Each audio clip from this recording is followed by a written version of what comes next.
Donkey of the day for Monday, May 24th goes to me, Leonard McKelvey. Contrary to popular belief, this is not the first time I've given myself Donkey of the Day because Donkey of the Day does not discriminate. I mean, I may be kind of biased towards certain people, but I don't have any bias when it comes to myself. If I'm wrong, if something I do or say doesn't sit right with my spirit, I have to apologize and do better moving forward, and that's what I'm about to do right now. I want to apologize to Kwame Brown and Kwame Brown's family.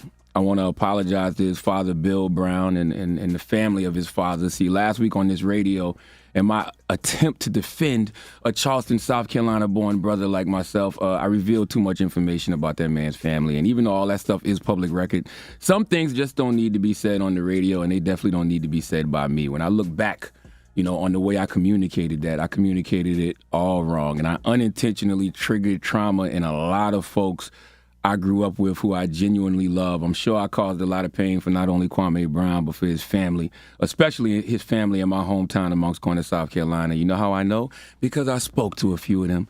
I've been on the phone this weekend with mothers of children and their children. Salute to Shaliba and her daughter, Brianda.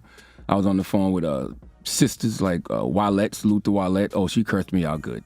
And, I was apologizing for triggering them, causing them pain, because I was casually discussing their family's trauma, man. And that's something that I have to stop doing. That's something that we all have to stop doing. I was talking to my Sacred Purpose coach, Yadi Alba, this weekend. She's like a spiritual therapist. I have her and my clinical therapist, and that's what we were talking about, how we casually discuss each other's traumas. I didn't even think about when I spoke on, Kwame and his family, how many people were impacted by those things I was speaking on. I mean, that's generational. Okay, I caused pain and unintentionally poked at people's wounds, okay, wounds that will probably never heal. And I can't take back those words, but I can apologize. I think oftentimes we, meaning black people, we fight each other with our demons, whether true or false, whatever is the worst thing we know about a person or think we know about a person, we default to that, and that was not my intention. I was not in any way, shape, or form trying to paint Kwame in a negative light, okay? That black man is not my op. He wasn't my op when I said it. In my mind, I'm defending that man, but I should have been defending him as Leonard, Charlemagne the God, McKelvey, the professional, and not Leonard, Larry, whatever you want to call me from Moncks Corner, South Carolina, talking like I'm home in the town on why I believe they need to leave Kwame Brown alone. That was whack, because the conversation didn't even have to go there. The conversation should have been about basketball. Yes, leave Kwame Brown alone because he achieved a goal and a dream that 1.3% of NCAA seniors will achieve, and 0.03% of high school seniors. You know how small a number that is? And, that's just simply being drafted in the NBA. If you play 13 seasons and make $65 million, you're a success, okay? If you work 13 years anywhere and make that kind of money, you're a success. So salute to that man. The only expectations we have to live up to is our own. That's why I always say success is subjective, okay? My views of success may be different than yours. As long as you're happy, that's all that matters. But we didn't even get into that conversation because my mind automatically went to something that it didn't even have to go to. In doing that, I unintentionally caused trauma. And since I unintentionally caused trauma, I have to be intentional about causing healing. I'm not about to sit around and have beef with another black man for nothing. Trust me, as y'all know, I have a lot of real enemies who are gunning for me every day. Kwame Brown is not going to be one of them, okay? I totally understand why Kwame Brown was upset at me. I went low. That wasn't my intention. But in hindsight, it was low. And Kwame took it to the floor with me. And y'all be online so excited, ready to see black people go back and forth and tear each other down. I'm not doing that.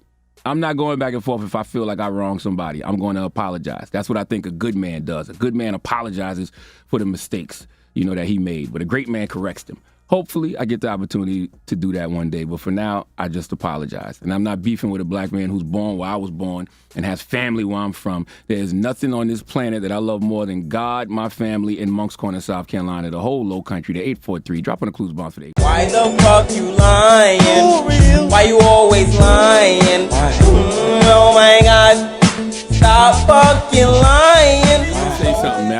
I need a second, man. First of all, y'all know Matt Barnes and Steven Jackson. Those are my partners. You can catch all the Smoke podcasts on the Black Effect iHeartRadio podcast network. I was texting with Matt last night, but let me tell y'all something.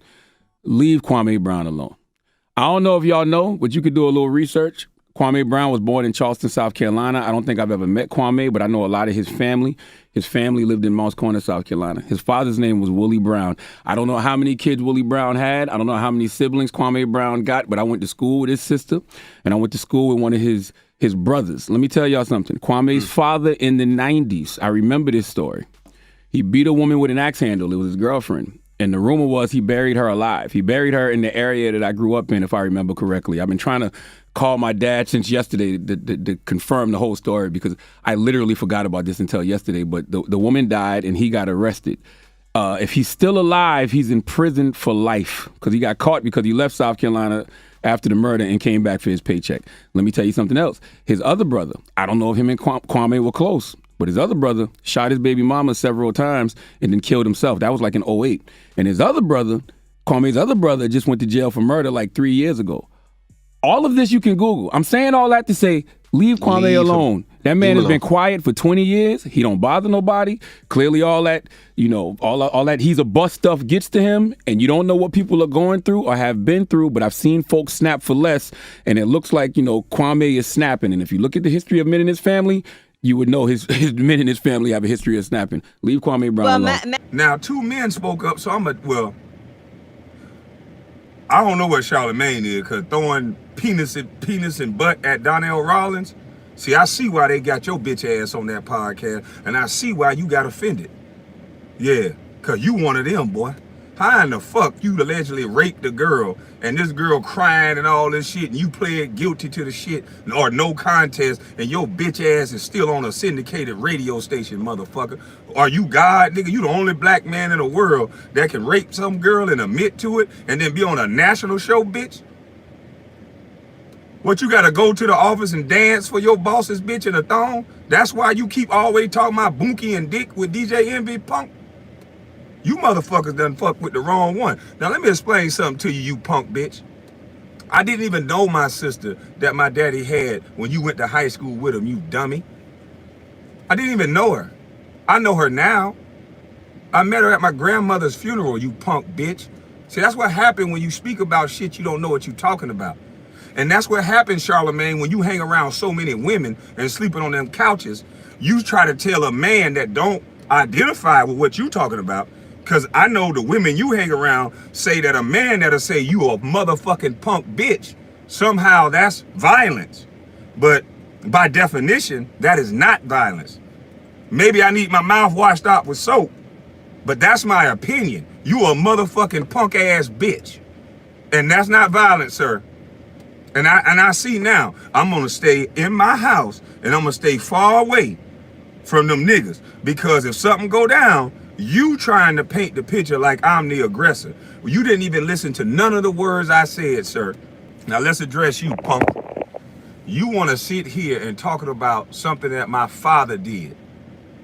Something that you allege my father did. You want to talk about something that you allege my brother did. But what did Jack say I did? Let's look at my reputation. Jack said that I roll around with the police. Did he not say that, sir? Do that sound like somebody that's trying to bring violence to someone, sir? See, it's funny how you just got right on and you just created a narrative. And you notice what you said, you bitch boy that bleaches skin? You know what you said? Jack and Matt Barnes are my friends. Yeah, what I told y'all. It's the go along, get along game. It's the peanut gallery. And I don't fuck with your kind, punk. Any nigga that's gonna bleach his skin and rape a woman, you gotta drug bitches for pussy, you punk motherfucker. Well, I ain't gonna say bitch, because I know that young lady went through a traumatizing experience dealing with your stank raccoon face ass. So you have to rape and drug young ladies to get pussy, you punk bitch. And they got your bitch ass still on the radio because they know that little punk ass shit that you do and that shit that you push, showing that shit to these black boys, throwing bunkies at grown ass men, you punk. If you would have did that to a woman, that would have been sexual assault. But see, they got your dumb ass in position to disrespect men. So now when you see a strong, full-bodied man, now you keep wanting to say that's violent. I'm sitting in my car, bitch. You niggas sad. You niggas sad. I'm not ethering y'all. Y'all are ethering yourself. Everything that I said you punk motherfucker was gonna do, you guys are actually doing it. Actually pretended like he was a basketball guru and he destroyed a black man's name. You know why? For money. See, that's what y'all don't want to get to. That's why y'all want to keep all calling me angry. All this was about money. Stephen A is a fucking pawn. There were 5 guys that was top 5 in my draft class that came out of high school, motherfucker. And colleges were losing money because there were going to be like 10, 15 that come out of high school after that. And then they started saying, oh, hell no, you ain't fucking with white daddy money. We got to get these black boys to continue going to these white schools. That's why I shout out to Master P and his sons. See, most of you motherfuckers dumb and listen to stupid ass bitches like Charlemagne the God and old punk ass beta male DJ Envy. Bitch, you ought to not be talking about male issues, you punk motherfucker. You don't see Bill Gates running around doing a whole goddamn cheating tour, you punk bitch. The white boy was able to cheat like a man. Break off and break up like a man. Your bitch ass getting drugged around like a puppy on a leash, ho. You shut your bitch ass up when I'm talking. The fuck you talking about? You another light-skinned bitch. Fuck you mean? And I got a lot of light-skinned friends, but you 2 niggas ain't one of them. And Charlemagne, you trying to be light-skinned, bitch. A fucking punk-ass rapist and a bitch-ass nigga that had a leash on his neck going to cry in front of other women because he cheated gonna tell me anything? Y'all bitch-ass niggas shut y'all goddamn mouth too. The Breakfast Club.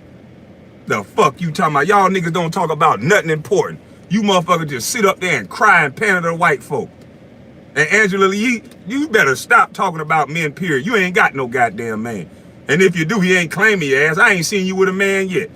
The way you fawn over all them goddamn rappers, I believe Gucci Man too. You look like you a little, you look like you want some mama's cookie, chasing all the rappers, motherfucker. Y'all better shut y'all goddamn mouth with me. I'm a different breed, and I ain't gonna apologize. Fuck y'all. You know why? Because you want to sit here and you don't talk to a kid. You don't even be objective at all. You motherfuckers didn't use your brain at all. That was the dumbest shit I ever heard. So Jeffrey Dahmer family, everybody in his family eat people? Is that what you saying, sir? So all the Dahmers just some fucked up people, huh? You's a dumb son bitch. How did you get away with raping that goddamn girl, boy? In the middle of a protect all women situation, your bitch ass was able to rape a girl and get away with it? You was able to get on a goddamn radio station and brag about putting Spanish fly in a drink. Boy, I bet they put an apple in your mouth every one of them parties you gotta go to, bitch, to pay back your ass not going to jail. That's why you throwing all that ass around on the Breakfast Club, you punk. Always talking about penis. Me and DJ Envy together. Me and DJ Envy, you like me. Me and DJ Envy. Bunch of schoolgirls. Fuck wrong with you? And you had the nerve to not challenge none of my points and then go talk about I'm violent because my dad and my brother got violent, a brother whom I've never met. Really? You motherfuckers ain't shit. And you dumb son bitch, my brother that you claim is in jail for murder, motherfucker, he at work. So that's the sad part. I just told y'all, you motherfuckers just do whatever. You a violator, boy. And I'm appalled you still on TV. How is Angela Yee? See, I can tell, Angela, you must be against the black community. Cause how, or you must be against women or something, ma'am. Cause how can you sit in the same room with a known violator? How can you do that, ma'am? I thought you was with the women empowerment. That man conquered a woman. Every time that young lady got to see this man that violated her like that, how you think that make her feel? What's wrong with this station? What is this? iHeartRadio? What's this station that got there? What's the station that own the Breakfast Club? Whatever the station that own y'all, how can y'all do this young lady like this? I mean, have a freaking heart. This is supposed to be protecting all women. Or is it like the bus said? Is it the peanut gallery? Is it the go along, get along game? So when it's the person you like, your head can do this.